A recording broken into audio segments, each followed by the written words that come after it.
through the mystic eye, eminent personalities from various walks of life in conversation with Sadhguru. This week features Dr. Prathap C Reddy, founder of Apollo Hospitals Group, India's first chain of private hospitals. With a passion to make advanced healthcare available to all, Dr. Reddy is a visionary who has contributed immensely to India's healthcare industry, bringing in high technology and affordable healthcare to urban and rural India. Began at a time when privatized healthcare were unheard of in India. The Apollo Group now enfolds 46 hospitals in the country and abroad. Among the many felicitations conferred on him are the prestigious Padma Bhushan and Padma Vibhushan by the Government of India. Watch as Dr. Reddy explores the limits of modern medicine with Sadhguru, who in turn reveals a deeper, more profound approach to healing the human body.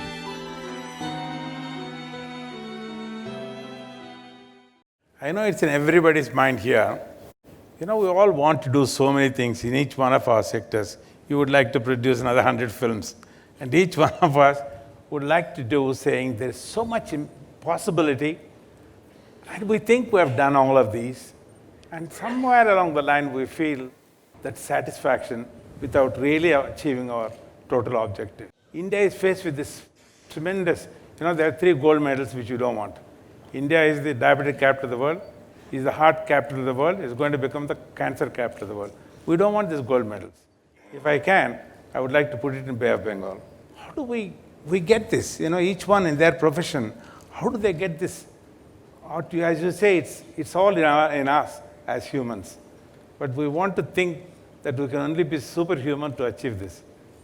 The immensity of being human. If suppose I can take a banana in my hand and turn it into a human being, whom would you think I am? I must be the creator himself, isn't it? Isn't that happening in every human being? Because what our body is just an accumulation of the food that we've eaten. So there is an intelligence here, there is a competence here which can turn a piece of bread into a human being. So when the source of creation is throbbing within you, what are you looking up or down? When the very source of creation is throbbing within you, where are you looking for help? There is no better place. So whatever work one may be doing, it does not matter what area of life we have chosen to participate in, everything that we do can be transformative, both for yourself and everybody around you. I am saying it is not even about finding satisfaction with your work. Doing something is not towards, at least what I do is not towards my satisfaction, because if I close my eyes and sit here, I am ecstatic, not just satisfied. So I don't have to do something in the world to be satisfied or to be happy. It is just that there are things that need to be done in the world which have not been done, unfortunately, particularly in our country. So many things that we should do have not been done. So in our lives, if we do not do what we cannot do, that's not a problem. But in our lives, if we do not do what we can do, we are a disastrous life. My effort is to see that nobody turns into a disaster, that everybody does what he can do in his life. Vijay, I must say, you've been abroad and traveled so many days, and you landed here yesterday. If you had done this, all of us would say, I have a jet lag, let me take a day off, let me take 2 days off. Here you are, coming with, something phenomenal, which we now try to understand, saying this is a capacity that you have brought in and bringing this change. And since you're talking worldwide, you have an impact wanting to change the world and bring that better environment all over. I hope that formula is there, prescription for that, because you have that extraordinary capacity of expression, extraordinary perception, and to be able to express this. My mission is to make this ordinary. It's extraordinary because a lot of people have denied themselves the possibility of knowing the immensity of being human. This is not about being superhuman. This is about realizing that being human is super. So if every human being realizes what it means to be human, I would not be extraordinary, I want to be normal. I want to live in a world where I will be perceived as normal, not as extraordinary is also another word for it is a freako, isn't it? Somebody can say, he's a freako, he's a freak happening. I am not a freak happening, every human being is capable of this. It is just that they're identifying with their limitations. They are not identifying with the possibility of the immensity of being human, where they're always referring to human as a limitation, as a compulsion, not as a liberation. If you are moving towards liberation, you will experience many levels of freedom. Right now, what you call as myself, for most human beings, is a bundle of compulsions. That they can only be like this, they can only do this, they can only do that, any number of limitations. Unfortunately, they're beginning to decorate their limitations, which is this is how I am. This is not how you are. As a human being, you can be any way you want.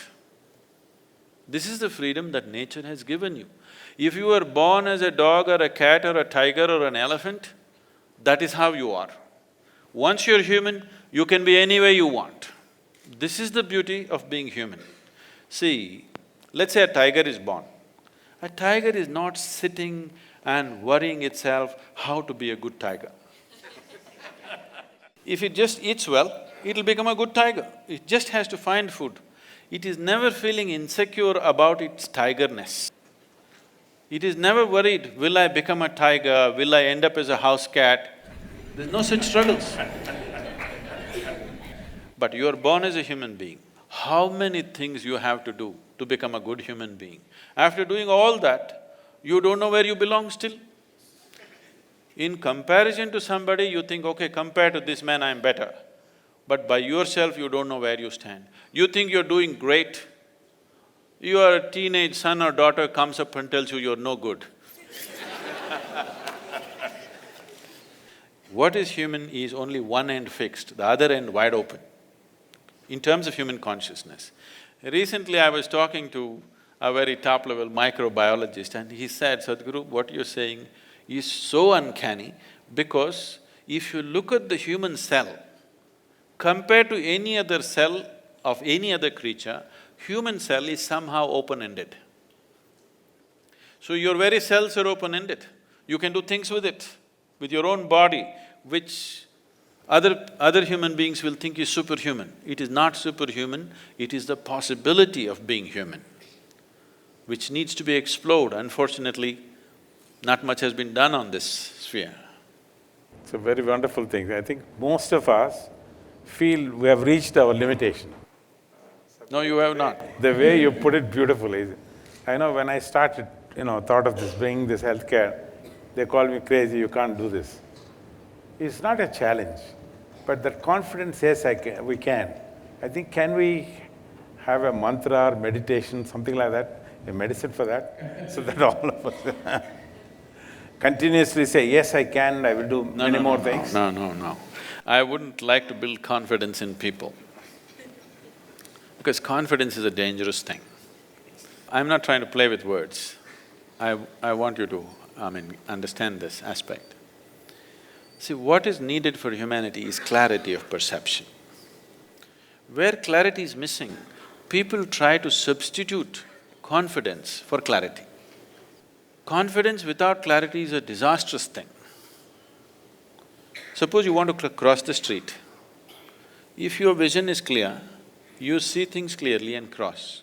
But if you're very confident, there are a lot of people on the street who are very confident, they simply cross. They're surviving by sheer chance or because of the compassion of the drivers. So what we need in the world is not confidence, we need clarity. This is one thing that our education systems have completely failed to address, how to enhance human perception. Because only what you perceive you know, rest is just imagination, isn't it? So I'm confident about something means, I don't know what it is, but I'm just going to do it, and it may work.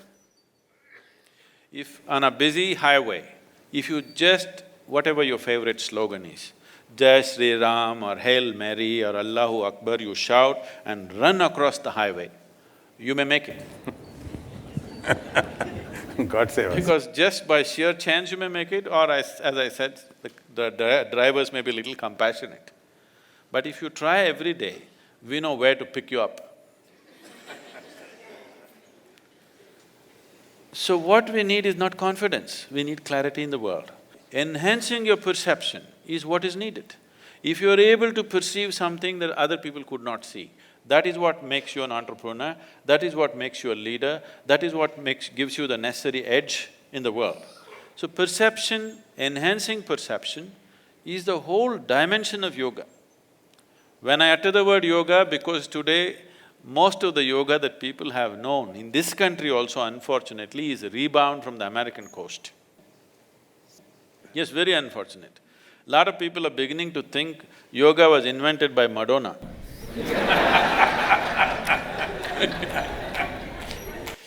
This is the science of perception.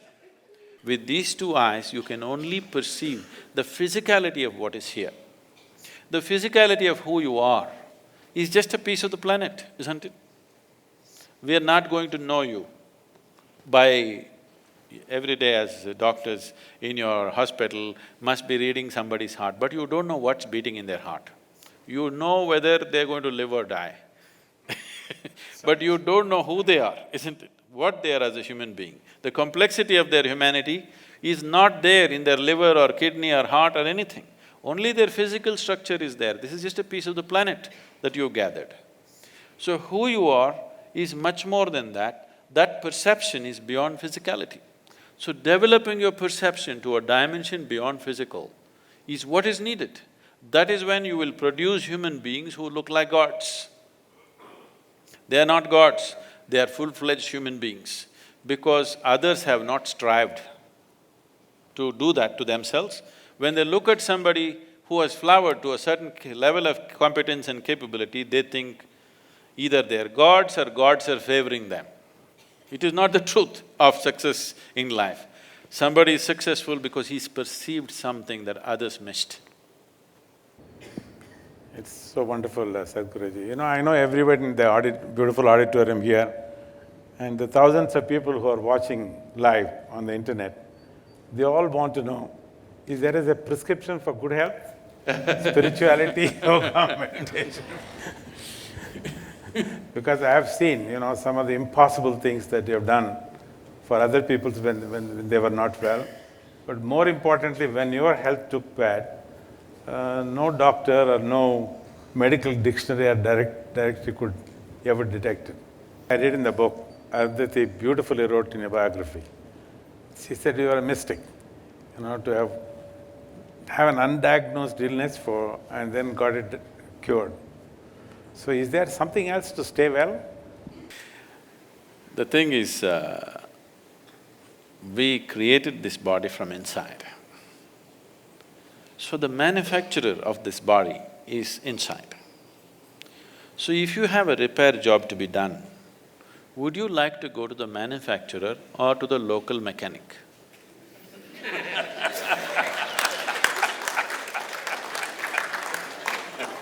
If you had excess, you would like to go to the manufacturer.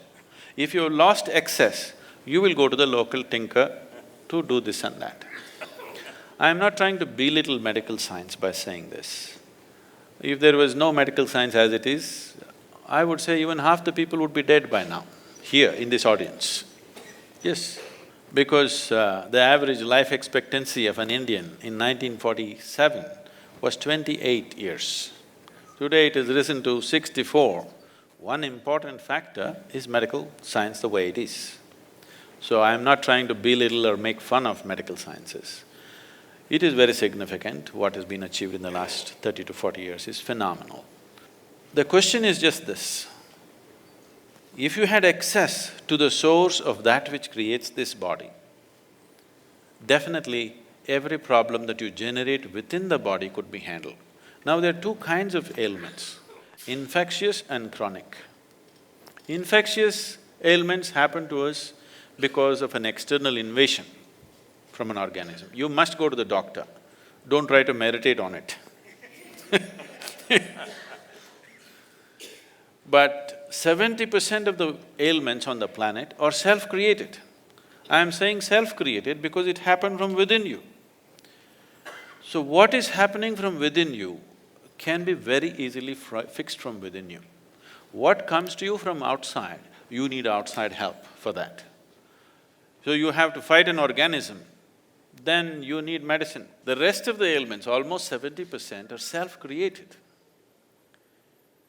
Why would your body work against you? This body is essentially programmed for health. Every cell in this body is programmed for health. Why would it turn against you? Because somewhere you're not keeping it happy. To put it in a very simple language, why would your own family turn against you? Somewhere they're not happy with you, isn't it? Yes or no? They're not happy with you with something that you're doing. So similarly, some cells in the body, some parts of your body are not happy with you for some reason. You must pay a little more attention. There is a way, a systematic way of paying attention to this one, because everything in this body was created from within. When it is so, can't it fix from within? So this is not a miracle. I want people to understand this is not a miracle. What is a miracle is, suppose you did not know what is electricity.